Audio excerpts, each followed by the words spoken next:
ना हमने disease of the red blood cells किया था, उसमें हमने अनीमियाज किए थे, एंड अनीमियाज में हमने iron deficiency anaemia and megaloblastic anaemia किया था। और जब मैंने अनीमियाज आपको कराए थे तो उस टाइम पे मैंने आपको फॉर्मेशन ऑफ आरबीसी से स्टार्ट किया था।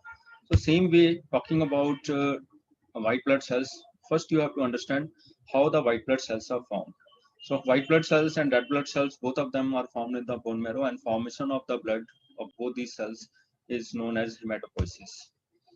So hematopoiesis, it begins in the yolk sac while in a human embryo, and as it grows, the fetus grows. In the third month, it starts in liver and spleen. By fourth and fifth month, bone marrow जो है वो बनाना start कर देती है. In adult life, hematopoiesis occurs in vertebra, sternum, ribs, skull, sacrum, and pelvis. All of these are flat bones. And in adults, if needed, अगर कोई problem होती है बोन मैरो में, मेटास्टेसिस हो जाती है या बोन मैरो सप्रेशन होती है, then extramedullary hematopoiesis can occur. Extramedullary hematopoiesis occurs means the spleen and liver, जो ये spleen and liver जो है, they have capacity to start forming blood cells. तो अगर adults में किसी रीजन करके मैरो अगर सेल्स नहीं बना पाती है, मैरो जो है स्क्लेरोज हो जाती है, in such cases extramedullary hematopoiesis can also occur, which occurs in spleen and liver. But normally, please remember, in adults, blood is formed in flat bones like vertebra, sternum, ribs, skull, sacrum, and pelvis. Now, the formation of the blood cells, it begins by, there is a multipotential hematopoietic stem cells which we call as hemocytoblast.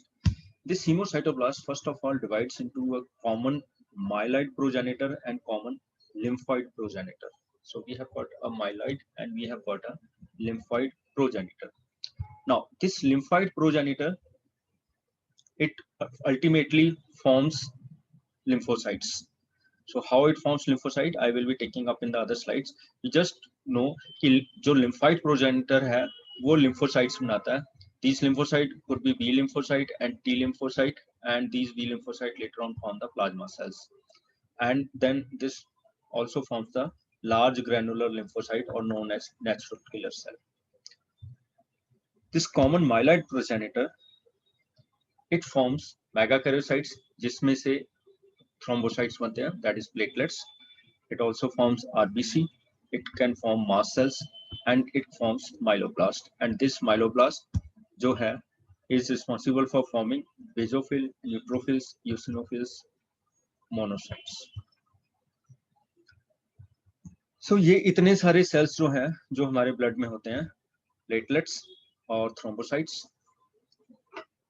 RBCs, erythrocytes, and these basophil, neutrophil, eosinophils, and monocytes. ये plus इधर lymphocytes and natural killer cells, ये जो सारे हैं lymphocytic group, ये सारे एक common multipotential hematopoietic stem cell से बनते हैं. अब हमें इसमें जो स्पेशल चीजें जो याद रखनी है, जो erythrocyte बनता है, ये मैंने आप लोगों को तब करवा दिया था कि जो RBC है वो कैसे बनता है. उसमें मैंने बता दिया था कि there is stem cells early normoblast, intermediate, late normoblast, फिर reticulocyte और फिर particular end में erythrocyte बनता है. तो ये सीरीज जो है ये अलग है. मेगाकैरियोसाइट से थ्रोम्बोसाइट्स बनते हैं और ये माइलोब्लास्ट से ये जो बन रहे हैं इनको हम वन बाय वन पकड़ते हैं. So how is neutrophil formed in the bone marrow? तो यहाँ जो कॉमन माइलॉइड प्रोजेनिटर है उसने माइलोब्लास्ट बनाया था. सो जो पहला सेल जो होता है जो डेडिकेटेड होता है न्यूट्रोफिल बनाने के लिए वो माइलोब्लास्ट होता है. This myeloblast is then converted into promyelocyte. So if you see myeloblast जो है इसका जो न्यूक्लियस इसका जो साइटोप्लाज्म है it is totally agranular. इसका न्यूक्लियस सब काफी बड़ा है और इसके बीच में prominent nucleoli है. So you see there are 3 nucleoli in here over here. जब ये promyelocyte बनता है तो न्यूक्लियस छोटा हो जाता है, न्यूक्लियोलाई फिर भी रहता है, लेकिन साइटोप्लाज्म में मल्टीपल ग्रेन्यूल्स आ जाते हैं. Then it becomes myelocyte. जब ये myelocyte बनता है तो ये न्यूक्लियस थोड़ा और छोटा हो जाता है और उसमें से न्यूक्लियोलाई गायब हो जाता है. So that means the presence of nucleoli is seen only in promyelocyte and myeloblast. And जो granules हैं वो थोड़े कम हो जाते हैं myelocyte. then it becomes metamyelocyte and see the decrease in the space and then it becomes agranular और nucleus जो है वो बीन शेप के तरीके से टाइप हो जाता है. then it becomes a band cell. Nucleus और पतला हो जाता है और लंबा हो जाता है और साइटोप्लाज्म जो है agranular रहता है. and finally it becomes a neutrophil जिसमें multi-lobed lobes हैं. neutrophils में remember there are 2 to 5 lobes and ये वाइवा क्वेश्चन है, how many lobes are there in a neutrophil? तो you are supposed to say 2 to 5 lobes and अगर 2 से कम हो जाते हैं बैंड सेल है, that is called as shift to left, और अगर 5 से ज्यादा न्यूट्रोफिल हो जाते हैं that is called as shift to right and that is called as hypersegmentation. So anybody in the class who can tell me in which condition we see hypersegmentation? Megaloblastic anemia. Good, very good. So hypersegmentation is seen in megaloblastic anemia. So that is called as shift to right. So here you see, so you have to keep in mind this is how a neutrophil is formed from a myeloblast. इसी तरह से basophil और इसी तरह से eosinophil, they are also formed in a similar manner. Myeloblast, it forms a basophilic promyelocyte which forms a basophilic myelocytes and then it forms a basophil. फर्क सिर्फ इतना है, यहाँ से माइलोसाइट से प्रोमाइलोसाइट के बाद माइलोसाइट से यहाँ से मॉर्फोलॉजी जो है डिफरेंट होनी स्टार्ट हो जाती है. यहाँ पे न्यूट्रोफिल बनने के लिए ये स्टेप्स हैं, वहाँ पे सीधा माइलोसाइट से यूसिनोफिल बन जाएगा. अगर यूसिनोफिलिक माइलोसाइट होगा और बेसोफिलिक माइलोसाइट होगा तो बेसोफिल बन जाएगा. पर स्टेप्स जो है माइलोब्लास्ट प्रोमाइलोसाइट माइलोसाइट तक सेम होते हैं. Then differentiation of monocytes. अब जो मोनोसाइट्स हैं इसके लिए मोनोब्लास्ट होता है. This monoblast forms promonocyte and you see monoblast जो है वही large round cells है, fused nucleus और उसमें prominent nuclei है and this becomes promonocyte and promonocyte जो है वो forms a monocyte.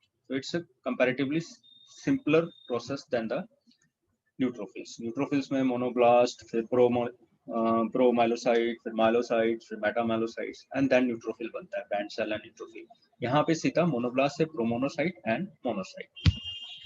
And this monocyte later on it becomes, when it goes into the tissue, it can become activate macrophages or it could be differentiated into the different tissue organs. Now differentiation of lymphocytes, how the lymphocytes are formed.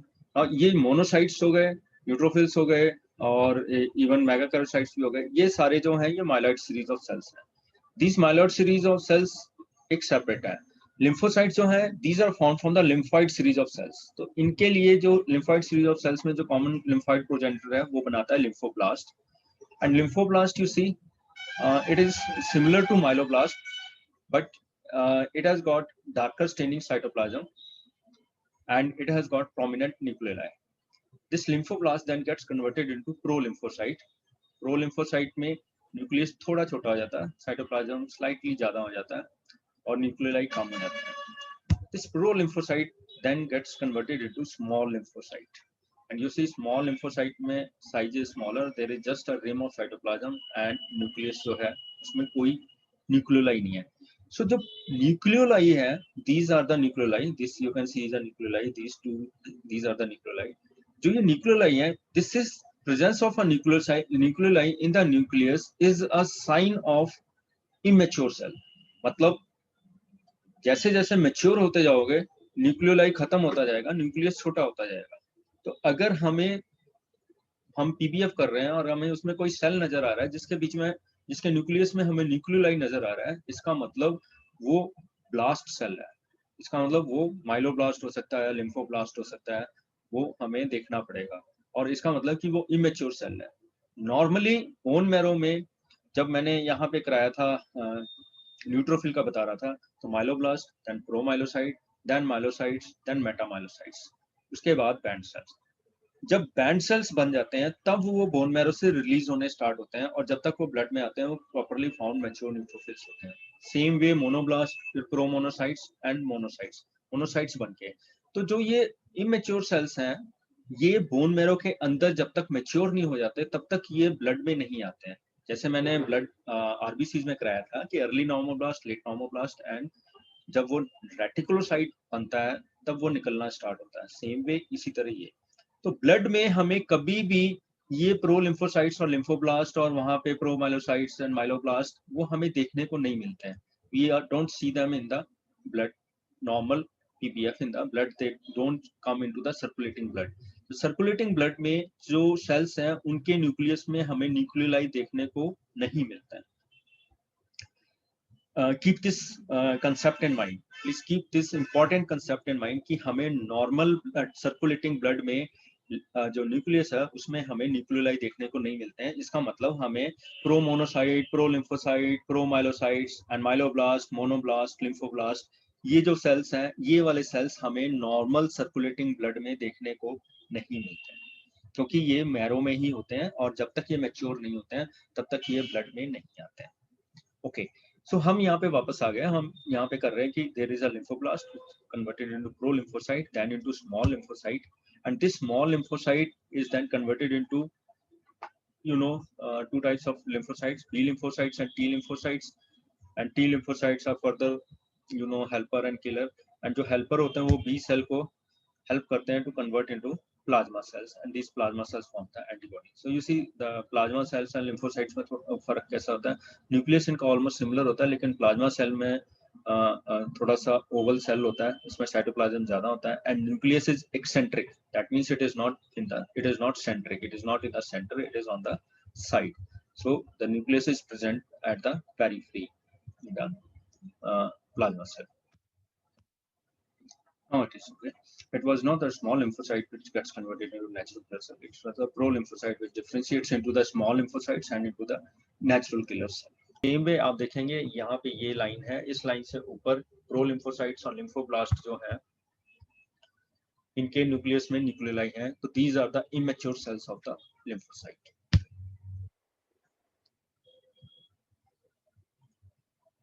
So this part जो है, ये part is very very important for understanding the leukemias further. क्योंकि आप जब leukaemia जब हम पढ़ेंगे तो ये दिमाग में आपको रखना पड़ेगा कि जो माइलॉइड सीरीज ऑफ सेल्स हैं वो बड़ा कुछ बनाते हैं. वो प्लेटलेट्स भी बनाते हैं, वो आरबीसीज भी बनाते हैं, और वो माइलॉइड सेल्स में न्यूट्रोफिल, एओसिनोफिल, बेसोफिल और मोनोसाइट बनाते हैं. और जो लिम्फोइड सीरीज ऑफ सेल्स हैं वो उधर की तरफ सिर्फ लिम्फोसाइट्स बनाते हैं. तो जो हम ल्यूकीमियाज को जब हम क्लासिफाई करते हैं तो हम अगर इधर डिवाइड करते हैं तो हमारे लिम्फोइड ल्यूकीमियाज सेपरेट हो जाते हैं और हमारे माइलॉइड ल्यूकीमियाज सेपरेट हो जाते हैं. Now we will start with the leukaemias. These are group of disorders characterized by malignant transformation of blood forming cell. Simple. So अगर कुछ नहीं है तो what are leukemias? Leukemias are cancers of the white blood cells. ठीक है, जिसको हम normally कहते हैं ना कि मेरे को ब्लड कैंसर है, तो इसका मतलब हम ये बोल रहे हैं कि मेरे को ल्यूकीमिया है. तो जब पेशेंट आके कहता है या कुछ भी कहता है, या जब वो कहते हैं कि ब्लड कैंसर, तो ब्लड कैंसर का leukaemias are in layman's term blood cancer. तो blood cancers of the blood forming cells. So these are the malignant transformation of blood forming cells. Now they are classified on the basis of cell types. So on the basis of cell type, we classify them as myeloid and lymphoid, and on the basis of cellular population, on वो जो है हम उनको करते हैं acute and chronic. Now here you have to understand. मैंने पहले कहा था कि माइलॉइड जो है वो सेल्स अलग हैं और लिम्फोइड जो है वो सेल्स अलग हैं. तो हम ल्यूकीमिया को क्लासिफाई कर देंगे माइलॉइड एंड लिम्फोइड.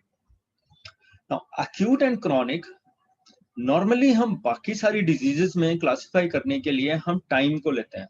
एक्यूट को मतलब जो फास्ट डिजीज हैं, इमीडिएटली अपीयर होते हैं, उनको एक्यूट कहते हैं. और बट इन ल्यूकीमिया हम इसमें जो सेलुलर पॉपुलेशन है उसके बेसिस पे हम एक्यूट एंड क्रॉनिक कहते हैं. अगर उसमें इमेच्योर सेल्स आ रहे हैं तो हम उसे एक्यूट ल्यूकीमिया कह देंगे, और अगर इमेच्योर सेल्स नहीं आ रहे हैं तो हम उसे क्रॉनिक ल्यूकीमिया कह देंगे. हालांकि ये टाइम में भी ऐसे ही चलता है. जो क्रॉनिक ल्यूकीमिया होते हैं वो लॉन्ग लास्टिंग होते हैं, उनमें इमेच्योर सेल्स नहीं होते हैं, और जो एक्यूट ल्यूकीमिया होते हैं वो वेरी फास्ट डेवलपिंग होते हैं और अर्ली डेथ कॉज कर देते हैं. टाइम के हिसाब से भी ले लें, लेकिन एक्चुअली क्लासिफाई करने के लिए हम अगर उसमें इमेच्योर सेल्स आ रहे हैं तो हम उसे एक्यूट ल्यूकीमिया कह देते हैं, और अगर इमेच्योर सेल्स नहीं आ रहे हैं तो हम उसे क्रॉनिक ल्यूकीमिया कह देते हैं. तो हमारे पास इस तरीके से 4 ग्रुप्स बन जाते हैं, माइलॉइड, लिम्फोइड, फिर acute and chronic. So we divide leukaemias into 4 broad categories. हमारे मैंने कहा एक्यूट होएगा या क्रॉनिक होएगा, और माइलॉइड होएगा और लिम्फोइड होएगा। तो अगर माइलॉइड एक्यूट होएगा तो हम उसको एक्यूट माइलॉइड ल्यूकीमिया बोलेंगे, और अगर माइलॉइड क्रॉनिक होएगा तो हम उसको क्रॉनिक माइलॉइड ल्यूकीमिया बोलेंगे। इसी तरह अगर लिम्फोइड एक्यूट होएगा तो हम उसको एक्यूट लिम्फोइड ल्यूकीमिया बोलेंगे, और अगर क्रॉनिक होएगा तो हम उसे क्रॉनिक लिम्फोइड ल्यूकीमिया बोलेंगे। So you have got in this manner 4 groups of leukemias: acute myeloid leukemia, chronic myeloid leukemia, acute lymphoid leukemia, and chronic lymphoid leukemia. So this is the very basic classification of the leukemias. हम हर leukaemia को जब भी हमारा कुछ आता है तो हम उसको पहले ये 4 ग्रुप में एडजस्ट करने की कोशिश करते हैं, और फिर उसके बाद उसकी हम सब ग्रुपिंग करते हैं, हम उसका फर्दर और क्या क्या। Now classification जो leukemias की है, that is like it has been changing continuously over the time. सबसे पहले जब फर्स्ट क्लासिफिकेशन जो ल्यूकीमिया की थी उस टाइम पे हमारे पास सिर्फ स्टेन्स होते थे, स्पेशल स्टेन्स, सिंपल स्टेन्स होते थे, और हम बोन मैरो और बोन मैरो एस्पिरेट और उसको पेरिफेरल ब्लड स्मीयर को सिंपल स्टेन करके और हम माइक्रोस्कोप के नीचे देखते थे।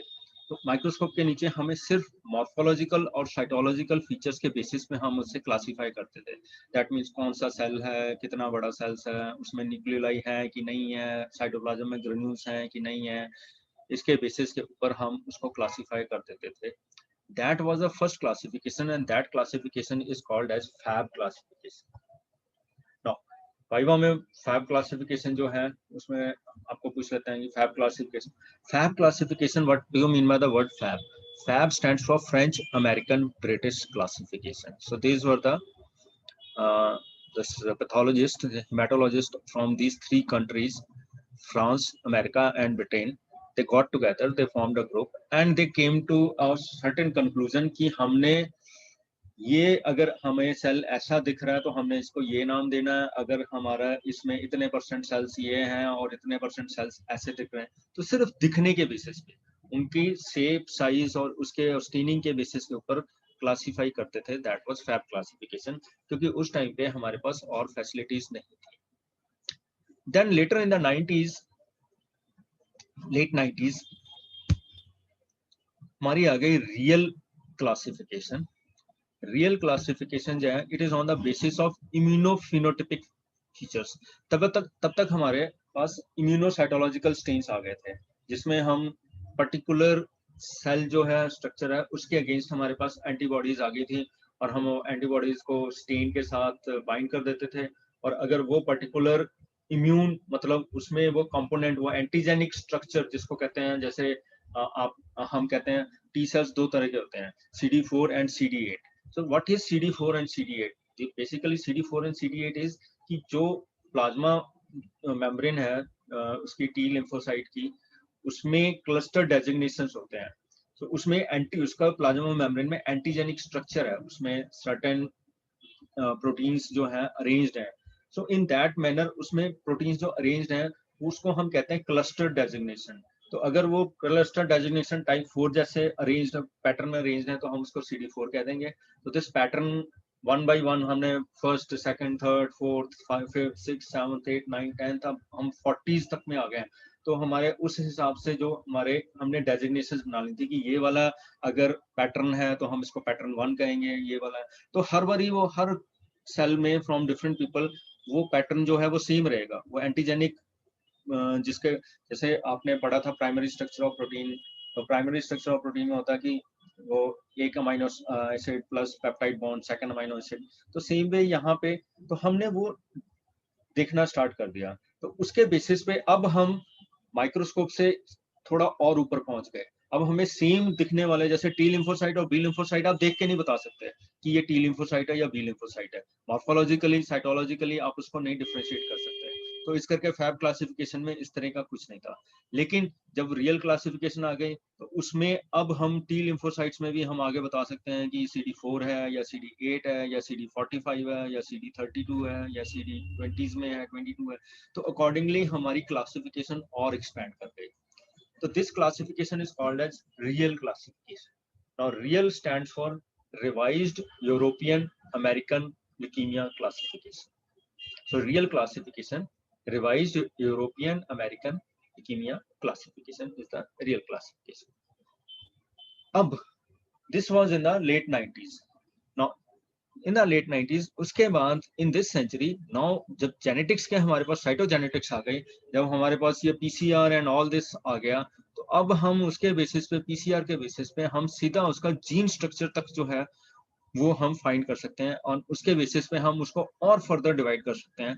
तो this was called as WHO classification and it is on the basis of cytogenetic and molecular features.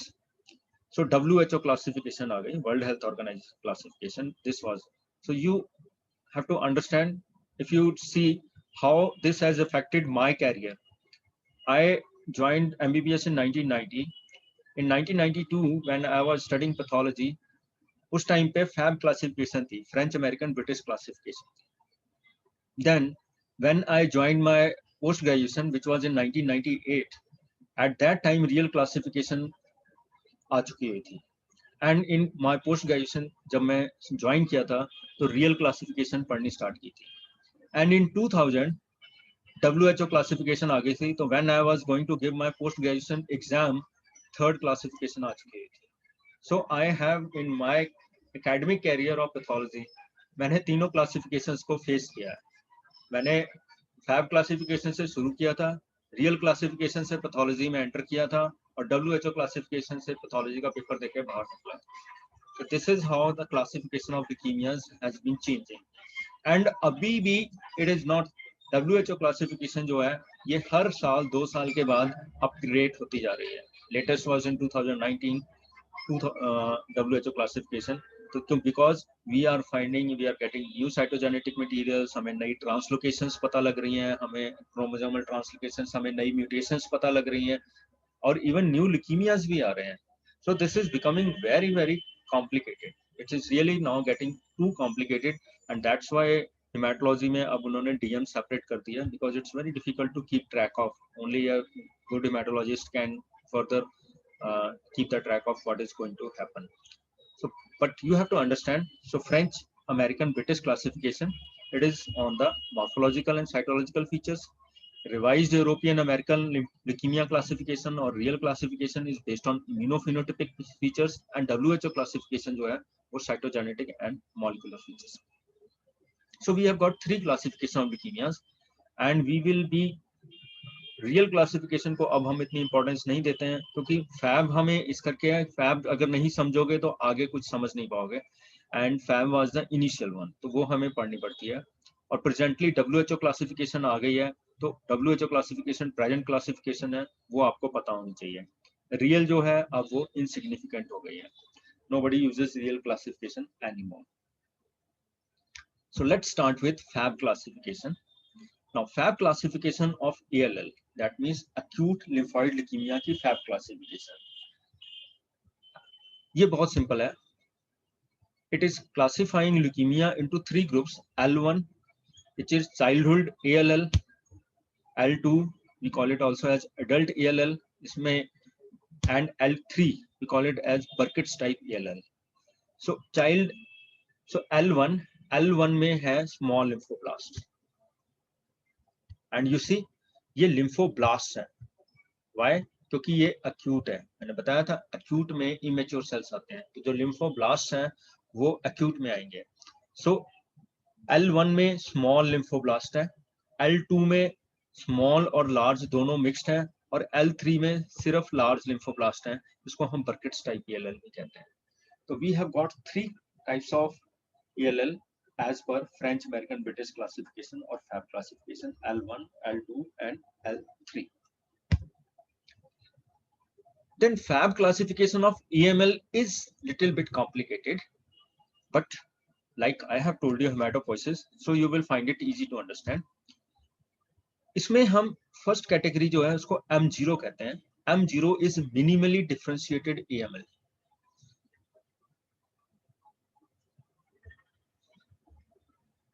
Minimally differentiated AML जो है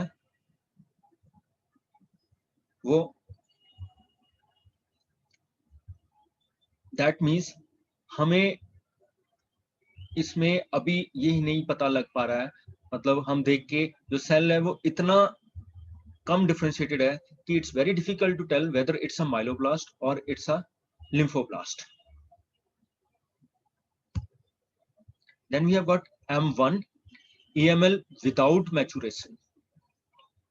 Now अब हमें इतना पता लग गया है कि ये माइलॉइड सीरीज ऑफ सेल है विद द स्पेशल स्टेन्स. हम इसको बता सकते हैं कि माइलॉइड सीरीज का बनेगा ये, लेकिन अभी भी वो प्रॉपरली मैच्योर नहीं हुआ जिसमें हम उसको एग्जैक्टली कह सकें कि ये माइलोब्लास्ट है. Then we come M2 AML with maturation. ये प्रॉपरली अब हमें पता लग गया कि ये माइलॉइड सीरीज का सेल है.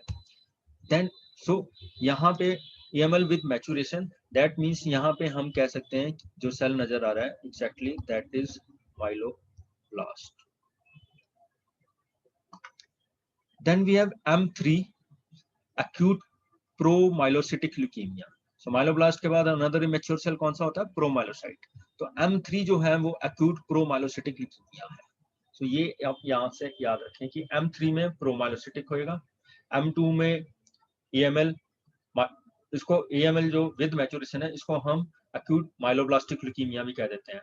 M1 without maturation, M0 minimal differentiated और अनडिफरेंशिएटेड, ये इसको बोल देते हैं.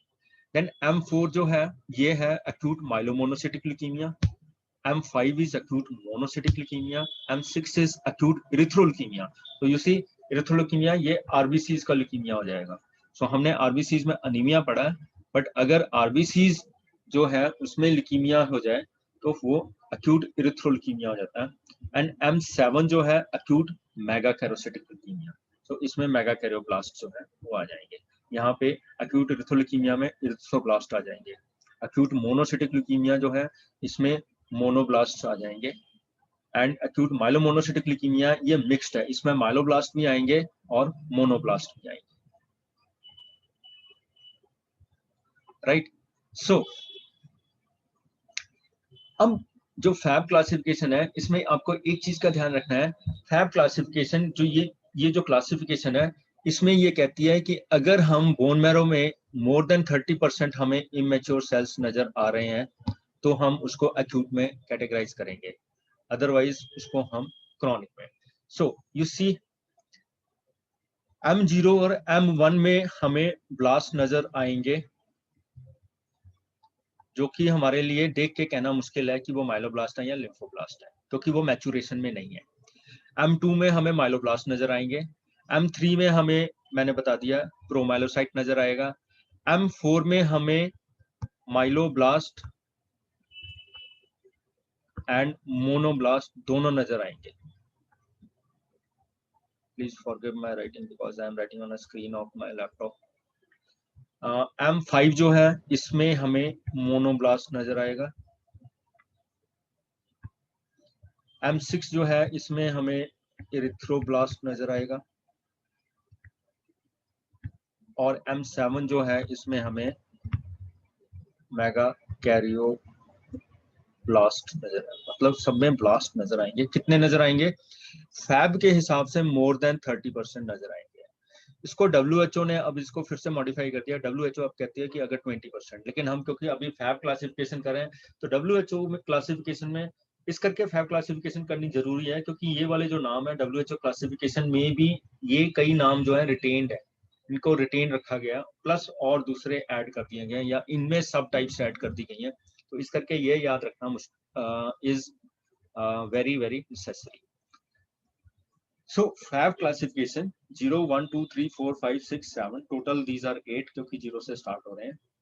M0 is undifferentiated, M1 is without maturation, M2 is with maturation and it contains myeloblast, M3 is acute promyelocytic and it contains promyelocytes, M4 is acute myelomonocytic leukemia, it contains both myeloblast and monoblast, M5 is acute monocytic leukemia, so it contains monoblast, M6 is acute erythroleukemia, so it contains erythroblast, and M7 is acute megakaryocytic leukemia, so it contains megakaryoblast.